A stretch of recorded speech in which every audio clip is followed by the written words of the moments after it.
7:14 on this September 2nd. Want to welcome to microphone number 2 our Mayor Joe Dillard. Sir, how are you? Well, I'm good, Dale.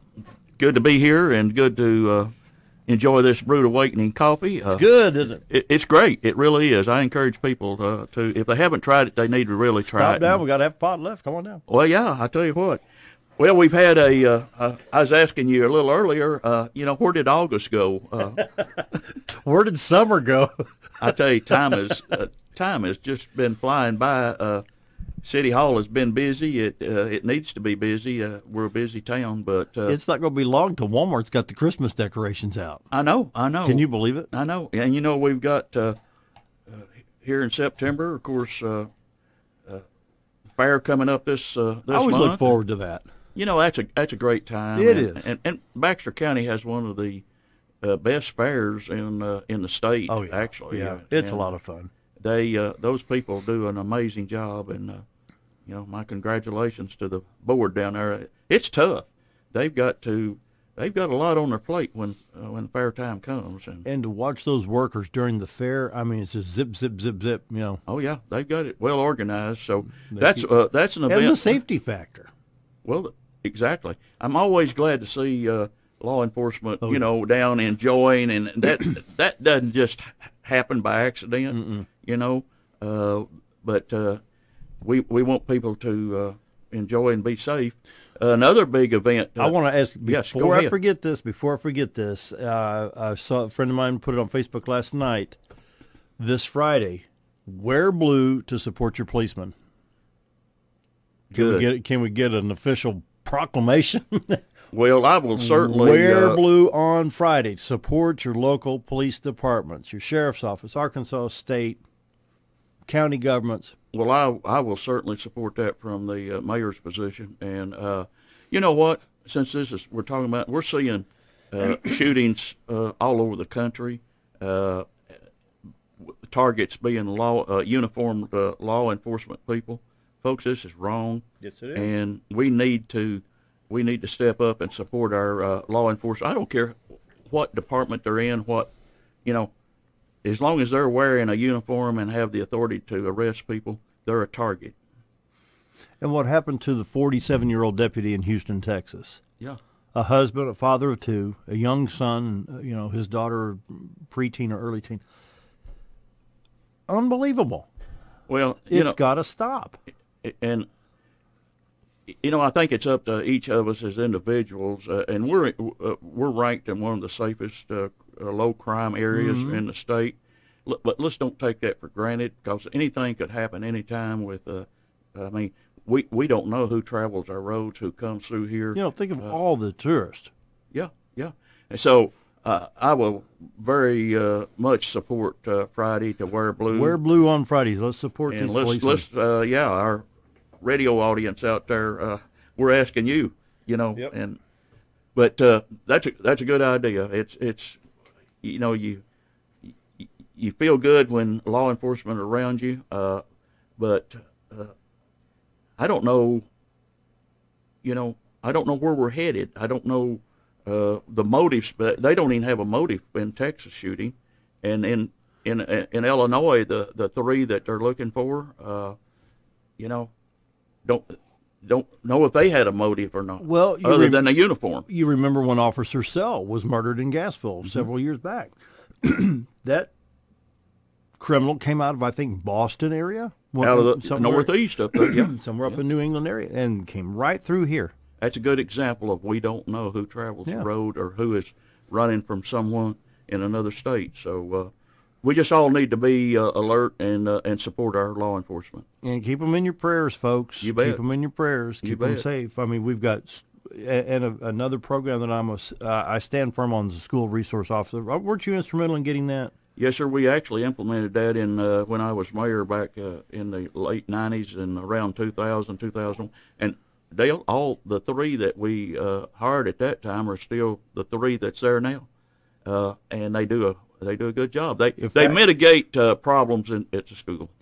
And I want to bring up real quick, here's another way to support our police. Tom dropped this off. In fact, they're going to be here on the 8th. The Run to Remember 5K, September 12th, 2015 at 8 a.m. Registration at 7:30. This is Cumrung Beautiful Big Creek Golf Course. Honor of those who have lost their lives fighting for the safety and freedom of us all. Victims of 9/11, fallen officers in line of duty. This takes place on September 12th. It's make you check out the FOP Lodge 45 Mountain Home. Another good event. There you go. We'll never Support the police. we'll never over support our people that put their lives on the line. I'll tell you that. And if you get pulled over, be respectful. Yeah, put both hands on the wheel and be respectful. Yeah. Yeah. The last time, knock on wood, I'll probably get pulled over 4 times a day, but I came through. Hey, guys, I drive a blue van, okay? Don't pull it over. I got a squirrel on the license plate, too. I got pulled over at Pocahontas. I was traveling from Conway to Poplar Bluff. We had the funeral service for my grandmother in Conway, but the burial was just across state line. And I didn't see a sign. I was doing 55 in a 45 in Pocahontas.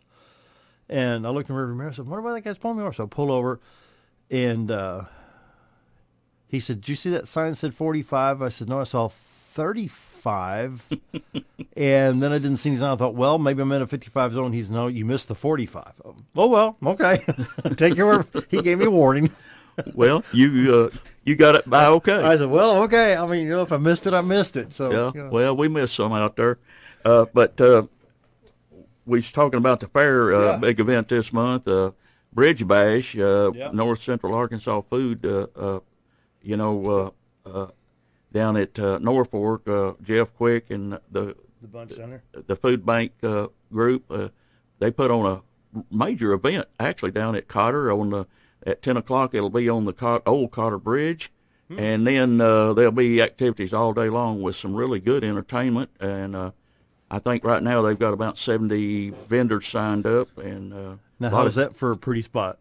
Sir? How's that for a pretty spot? Well, they picked one of the nicer spots in the state, I'd say, down there along the White River and the Big Cotter Springs, and but a lot of activity and folks. That food, and I'm on the food bank board, so I'll say this, but every dollar buys 5 meals, and every dollar raised down there, they leverage this and. Every dollar buys 5 minutes. How do y'all stretch a dollar that far? Well, they do it. And on that day down there, they will actually be packaging a lot of meals, and we need volunteers for that. So I'm putting out the word here to. How can they volunteer? Just call Tina at the office. They would need to call the food bank. Food bank. Okay.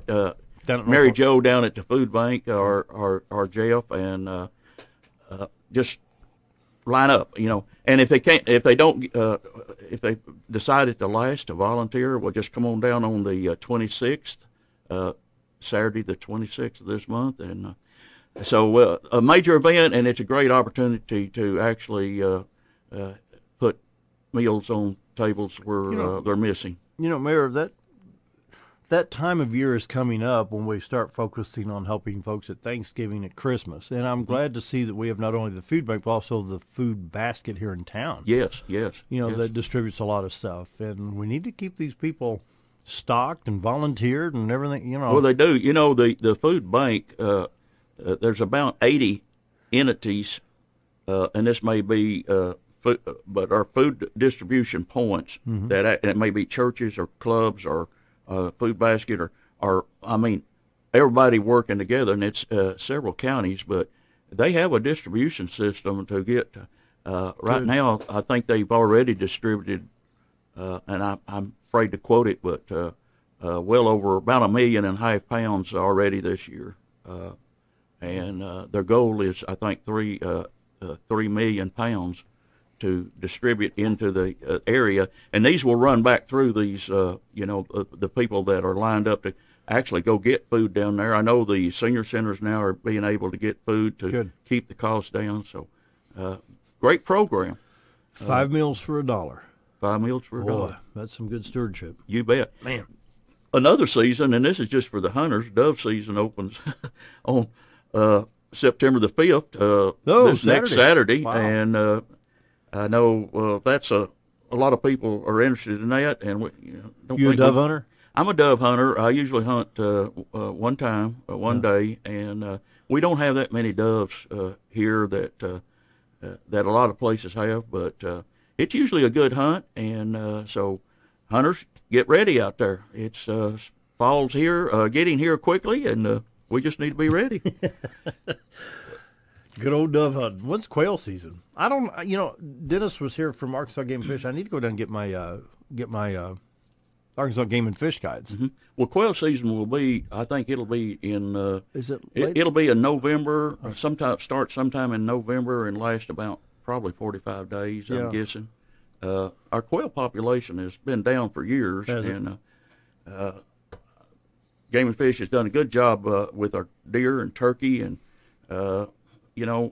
quail has had a problem restoring the quail, and I think a lot of that is due to the animals out there that when I was growing up, my dad trapped, and we there was a bounty at that time actually in Marion County on there was a $5 bounty on a fox and a $15 bounty on a coyote or a bobcat. Yeah. And now listen to this: there was a 50-cent bounty on crows and $1 on hawk or owl. Wow. Now, but what my point is, the predators. We had plenty of quail back in because the trappers and the people, and you was doing this for food. You was taking that 50-cent crow head and buying bread with it or whatever. But it wasn't just a sport. It was survival. Growing up, it was survival. But taking them out of the place, now they're all there. There's no trapping going on. Hawks and owls are protected, and I think rightfully so. But I think that's what's happened to our quail population. Yeah. Fescue's blamed on a lot of it, but Dale, going on, maybe moving on from. Sure. We've had a good visit here, but on the events and everything, just to let people know, our pool is open until Labor Day. Normally, it's been being closed about the time school starts, due to the fact that lifeguards are not available. Billy Austin has worked it out where we've got lifeguards, and the schedule is up at the pool. So we hope we got a nice pool. The weather's good, so people need to just come down and enjoy. It is real nice. It's a great. We need to compliment our Parks and Recreation Department because the parks are immaculate. They're well maintained. They're a lot of fun. We have about 250 acres now, not counting the 42 that's been given to us. Of course, it's not developed yet, so we don't count that. But that's a lot of maintenance and mowing, and we all know. I think we've all been behind a little bit with the mowing this year. But they do a good job, and they stay very busy. We did lose our prison labor that played a pretty big part in the parks as mowing and weed eating, and they also worked in the water and sewer and street departments. We had 8 prisoners coming, and that program has been suspended. We're trying to get it back. I think the taxpayers liked it, where the prisoners actually came, and it was a very low cost to the city. Our cost was, we've got a employee that lives in Calico. He was picking them up in a van, bringing them to Mountain Home. They was here by 8 o'clock. They work 8 hours. We feed them lunch, and then at 4 o'clock take them back. Wow! And it worked good, and we had 0 problems. But that program's suspended at the time, and but we are trying to get it restored. But that's 3 bodies that was out there mowing and cutting weeds that now somebody else has got to pick that slack up. And sometimes during this past summer, as humid as it was with the rain and everything, I was mowing sometimes 3 times a week on my own yard. Yeah. So I can just imagine what Parks and Rec are having to do with the maintenance. Well, it was. You're running mowers constantly. Yes, and they've got. I believe they've got 5 big mowers and 2 of. They're using zero turn. Zero turn. Yeah. That's Then you had the ball fields to maintain. They've got the ball fields, the soccer fields. They've got the pool, some big areas like Cooper Park is, that's a pretty big park just in itself. And you'd be finishing up the east in time to mow the west. We got about 10 seconds before we go to break. Well, if you get a good rain, you're exactly right. You have to lay off for a day or two there. Visit with Mayor Joe Dillard. It's time for the news. We're going to be right back here in just a minute, so stick around. Don't forget, Friday, Wear Blue, Support Your Police. blue shirt, blue pants, blue socks, blue shoes, everything blue. We'll be right back. 7:35. Here comes the sun. Yay! Mayor Joe Dillard. Well, Dale, we've had the sun is peeping through. We see it, but what a great morning here in Mountain Home. And you know what? I think we need to talk about this because this was it actually made some headlines. I think last week or within the last few days, where Mountain Home was. We got the information that we were the number 2 redneck city in the state of Arkansas. Can you believe that? Huh? I mean, really? You know, this was done. This survey was done by a group over in North Carolina that probably has never ventured into Arkansas, especially into the Mountain Home area. Yeah. And but I thought it was, it was almost funny to the point that, but I did respond to it. But they mentioned in how the categories that they looked at, and they had about half a dozen different categories, and they said we have 2 lakes here, but they failed to mention that we have the best trout fishing in the world stream, 2 of them actually, the White River and the North Fork, and then we got the Buffalo National River. We have a good senior population. We have low crime, and they forgot to talk about our hospital with 108 doctors on staff. They forgot to mention ASU Mountain Home, that's the library, and Reynolds, our $15 million library setting down there. They forgot to mention that. We've got major industry here with Baxter and Eaton and Bass Cat, Ranger Boats. I know. And my comment, Dale, was if you classify a redneck as someone who hunts and fish and maybe has a flag, then I may fit into that category. I'll join you. But you drive the truck, I'll hold the flag out the window. That's not how I classify rednecks. So for them to classify Mountain Home as actually the number 2 city in the state for redneck, they've never been here. Well, the Bulletin, Josh Dooley did a story on it, and in that I invited them to come to Mountain Home, and I'd be glad to give them a tour. Mm-hmm. But that won't ever happen, I don't suppose. But I kind of resent people. Several states over writing and telling us what we are over here in our home area, and we know what we've got. We like what we've got, and we're going to build on what we've got. I was on Facebook weeks ago, and there's a folder in there that's called Other. You don't ever see it. You have to kind of look for it. And somebody out of New England sent me, I guess he saw that I don't even know who the guy is, called me a barefoot, toothless joke, something like, hey, calm it down. Let me show you around. let me show you. These people that are never been here and throw darts at us,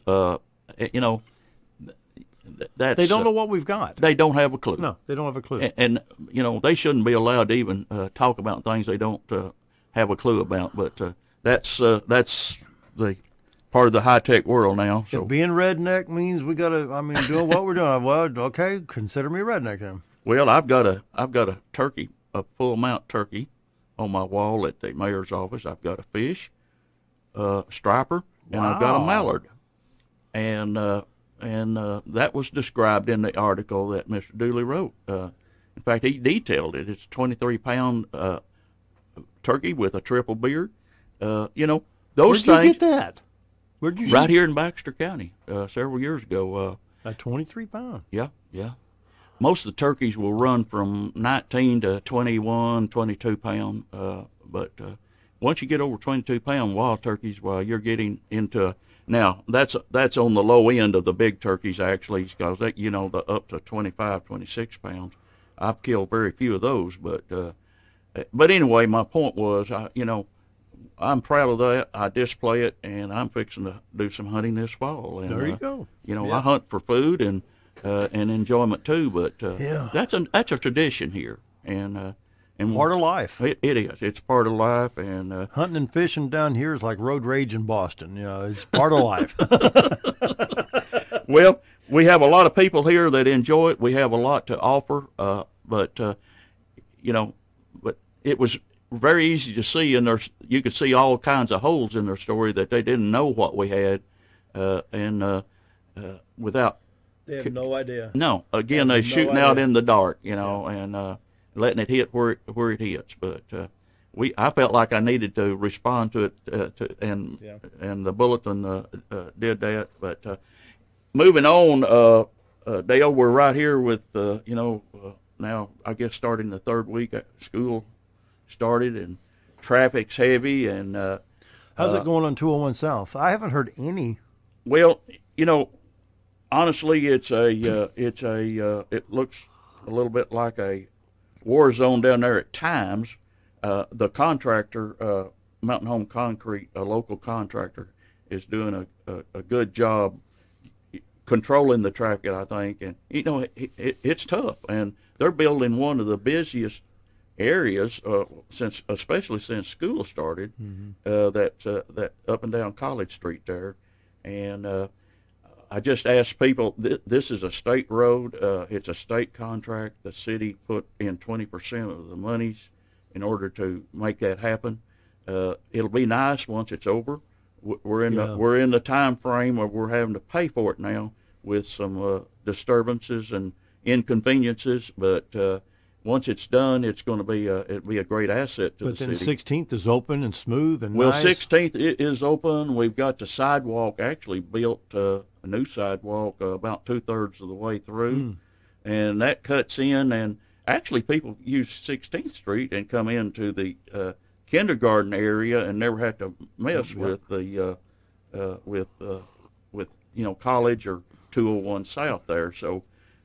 That street, and it's starting to be used. I was talking to Mr. Tilley, the street superintendent, yesterday, and he said, of course, he monitors a lot of this, but being a new street, it's starting to be used pretty good. So we encourage people, if it's convenient for them, to stay out of the traffic, to come through the back door, come through up 16th Street, and For folks that don't know, it's just off of Glenbriar, on the west side of Glenbriar before the bypass, right across the street from Mountain Baptist Church, just almost adjacent to Mountain Christian Academy. Christian Academy, yes, sir. You can Yep. cut from Glenbriar west all the way to 201, but if you're going to the kindergarten, I forget the street that cuts behind it I there. think it's Oak. I'm not Post sure. Oak? Is it Post Oak? I forget now. I better not say for sure, but it's some type of Oak Street. Oh, you can cut down to 13th and turn left. That's it. Yeah. Yeah. So there is some things that, and Mr. Tilley and his crew really gave it all effort in order to have that completed by the time, and they did, by the time school started. Now, the striping is coming, should happen any time. Their striping is usually about 2 to 4 weeks out to get, people does striping, they have to be bonded, and because they may be in court, if you can't just go out and paint stripes on the road unless you're, know what you're doing and qualified to do it. Yeah. So I'm we assuming hire that done. That'll probably be a double yellow right there all the way across. I'm sure it will probably Only be 30, I think they put 30, perhaps 35. 30 or 35 probably through which there. is Yeah. extremely reasonable. Yeah. Well, it is, and Because the you first get in the residential. first stretch of it is pretty much open from Glenbriar coming west until you hit the old part of 16th Street, and of course down at the bottom that intersection has I been like changed. what they did. Well, That's good. it's pretty neat, and it's pretty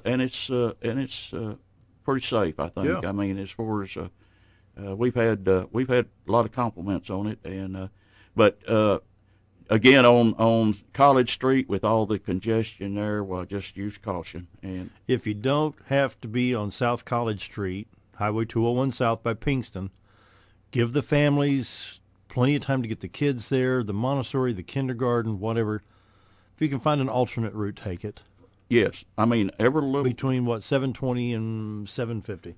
Exactly, and you know, we've got the buses running around from early in the morning and late in the afternoon, and we just need to respect those. I think we do, but just you know, a word of caution that those are carrying precious cargo out there, our children, You and bet. that's And when the flashing lights on that bus come on, screech them to a stop, folks. that's right. You know that you can if you you know, you can get a ticket real quick. That's one of the high profile. You don't want a ticket for passing a stop school bus. No, That's no. high. It's expensive. It and I don't think the judge would look very kindly on that. No. Hey, let's take a quick break. Visiting with Mayor Dillard. Be right back. 7:49 on this September 2nd. Back with our mayor, Joe Dillard, sir. Dale, I've got a little survey here that just came in, and it's talking about retirement thing. I'd just like to Sure. run over some categories with you. The study was by Smart Asset, a financial technology company, and they ranked the cities with the most recreational and social opportunities for retirees. And the categories they used was the amount of the tax here, the number of doctor's offices, the recreation centers, retirement centers, Yep. percentage of seniors, and recreation and social index. And actually there was 10 cities ranked, and I'm glad to say that Mountain Home ranked number one in this. Cities that Mena, Arkansas was number 2. Heber Springs came in number 3. Stuttgart, which is a little surprising, came in 4. Crossett 5. Harrison 6. Magnolia 7. Hot Springs Village. Now they have more retirees than we do. We have here on the percentage of retirees, we have 32.1% according to their survey. Hot Springs Village actually has 60.7, so they've got nearly twice as many seniors. Yeah. And then the other two was Pocahontas and Warren, Arkansas. But the way they rank these, you know, with the categories and doctor's offices, we talked about 108 doctors on staff or have staff privileges here. Yeah. What a deal for a small, you know, a town of 12,400 Wow. population. Recreation, you know, it all gets back to, and we beat this a lot, but the quality of life, and the quality of life here is part of the It's the teamwork. yeah, what we have available to us here, that and it is team. It's a whole, you know, it makes a circle right here, from the health care that we have, the education, the recreation, the retirement, you know, all these things. But when you see surveys like this, and this goes out to you know, all over the state, so. Well, my friend Roger down around Evening Shade, Arkansas, says, how about the things we don't have? High taxes, high crime, pollution, water shortages, crowded living conditions, long waits at the clerk's office, and rude public officials. Everybody's a friend. And that's the way it should be. That's the way it should be, you know. So unless we leave, or if we do leave here and go into a different area or different environment where you're out of that friendly environment, then people can real quickly notice the difference. Sometimes I think we take for granted what we have until we actually go and see or hear other people come in and say, well, you know, it's not like that where I come from. This is nice. Mm-hmm. And that's what draws people here. You know, we got a lot of to draw, but the people that's here play a major role in that. On when visitors come to our area, we are friendly. We treat people like we want to be treated, and and that reflects, and that sends a good reflection, and you know, so. Well, back a couple of years ago when I was working baseball tournaments, several people complimented us, the baseball program. Hey, we like coming over here.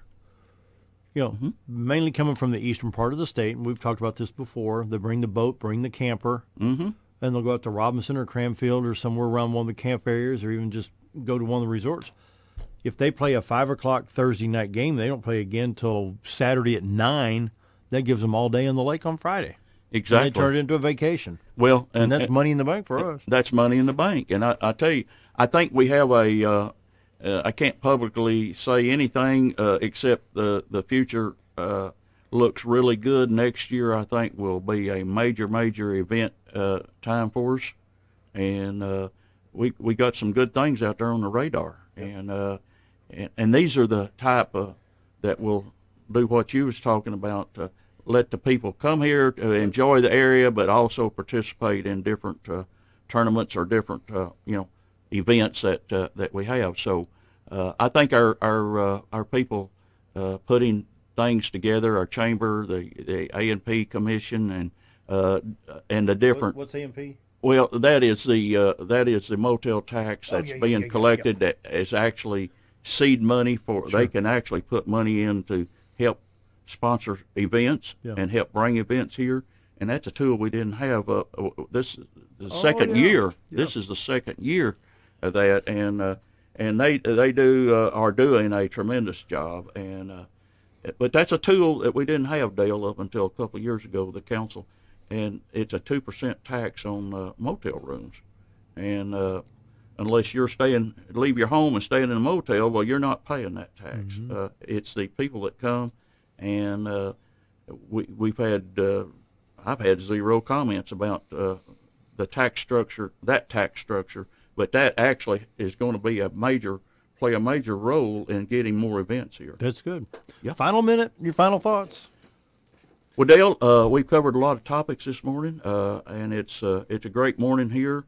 I would encourage people to be careful. Let's be safe out on our streets, even if we're mowing our lawns or whatever we're doing. Let's be safe. Don't bungee cord the rock deflector open.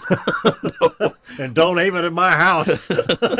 And don't blow grass on the streets or on the sidewalks, because our code people are out looking. But I want us to let's be safe. Let's enjoy this holiday coming up. On Monday. Monday is a major holiday here, and we will have a lot of visitors in the area. Yep. Let's watch our kids, keep them safe. Let's support our local law enforcement people, and wear blue on Friday. Blue Friday. Blue Friday. This is a great opportunity, and I appreciate 97.1 and Mountain Talk and you making this available. You bet. One other thing I got to point out. Okay. St. Louis Cardinals, 40 games above 500. I stayed up last night until I listened to it. We was down 4-0, and they came back and won the game with Miles hit a home run in the bottom of the 9th inning. 3-1 shot, with 2 out. So all right, Cubs fans. Yeah. Cardinals 40 games above 500. Stick that in your pipe and smoke it. See you tomorrow.